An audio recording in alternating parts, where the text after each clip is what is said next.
আদর্শকে একেবারে আঁকড়ে ধরে কবিতা লেখা। বাংলা সাহিত্যে এমন একজন কবি কিন্তু ছিলেন। হ্যাঁ, আজ আমরা কথা বলবো সেই আদর্শের কবি ফরুক আহমদকে নিয়ে। আচ্ছা, সাত সাগরের মাঝি এই নামটা শুনলেই কার কথা মনে পড়ে? হ্যাঁ, ফররুখ আহমদ। কিন্তু কে ছিলেন তিনি? মানে কি এমন ছিল তার লেখার মধ্যে যা তাকে এতটা আলাদা করে তুলেছে? চলুন আজ সেই গল্পটাই শোনা যাক। যে কোনো শিল্পীকে বুঝতে হলে আগে তো তার জীবনটাকে একটু দেখতে হয়, তাই না? ফরুক আহমেদের জীবন আর ক্যারিয়ারের পথ চলাটা কিন্তু বেশ ইন্টারেস্টিং ছিল। তার বিশ্বাসের মতোই একদম স্বতন্ত্র। একটু খেয়াল করলে দেখবেন ফারুক আহমদের জীবনটা কিন্তু একটা বিশাল সময় জুড়ে ছিল। ব্রিটিশ ভারত থেকে শুরু করে স্বাধীন বাংলাদেশ পর্যন্ত। মানে ১৯১৮তে জন্ম, তারপর দেখুন ১৯৪৭-এ ঢাকা বেতারে কাজ শুরু করলেন, যা চলল একেবারে ১৯৭২ পর্যন্ত। আর ১৯৭৪ সালে তিনি মারা যান। ভাবুন তো, এই যে এতগুলো দশক, এত বদল, এই সব কিছুর ছাপ তো তার লেখায় পড়বেই। তার পড়াশোনার ব্যাপার একটা মজার তথ্য আছে কিন্তু।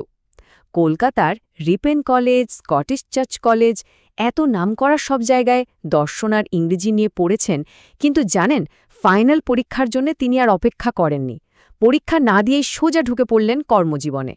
কি দারুণ একটা স্বাধীনচেতা মনোভাব, তাই না? ২৫ বছর, ভাবা যায়?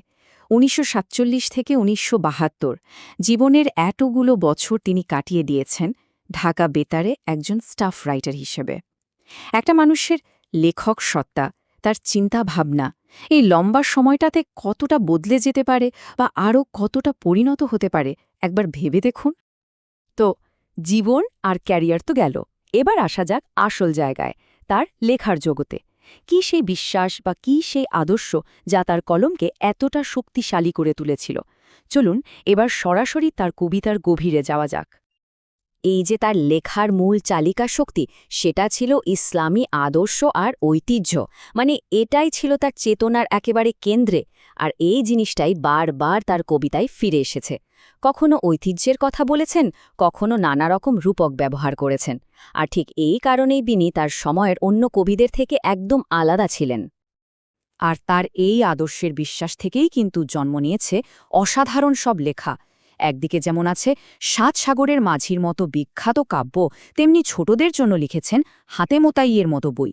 মানে তার কাজের পরিধিটা কিন্তু অনেক বড় ছিল, কিন্তু সবকিছুর কেন্দ্রবিন্দুতে ছিল একটাই জিনিস, তার আদর্শের প্রতি গভীর আস্থা। আচ্ছা, এত আদর্শ মেনে যিনি লিখতেন, তার কাজ কি সেই সম্মানটা পেয়েছিল? উত্তরটা হলো হ্যাঁ, অবশ্যই পেয়েছিল। তার সৃষ্টি আজও সম্মানিত, আর এটাই তো তার সাহিত্যিক গুরুত্বের সবচেয়ে বড় প্রমাণ। শুরুতেই বলতে হয় বাংলা একাডেমি পুরস্কারের কথা। বাংলা সাহিত্যে এটা যে কত বড় একটা সম্মান, তা তো আমরা সবাই জানি। এই পুরস্কারটাই তার বিশাল অবদানকে স্বীকৃতি দিয়েছিল। শুধু এটাই না, তিনি আদমজী পুরস্কারও পেয়েছিলেন।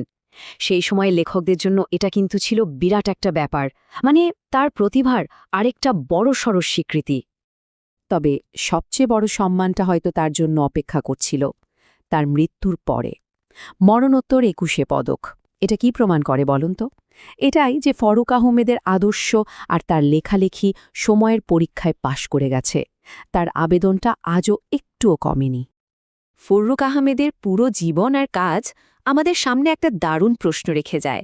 আচ্ছা, একজন শিল্পী যখন নিজের আদর্শে এতটা সৎ আর অবিচল থাকেন, তখন কি তার সৃষ্টিও সময়ের সীমানা পেরিয়ে যায়? তার লেখা নিয়ে নানা জনের নানা মত থাকতেই পারে, কিন্তু নিজের আদর্শের প্রতি তার যে সততা, তা নিয়ে কোনো প্রশ্ন চলে না। আর হয়তো এখানেই লুকিয়ে আছে তার কালজয়ী হয়ে ওঠার আসল রহস্য।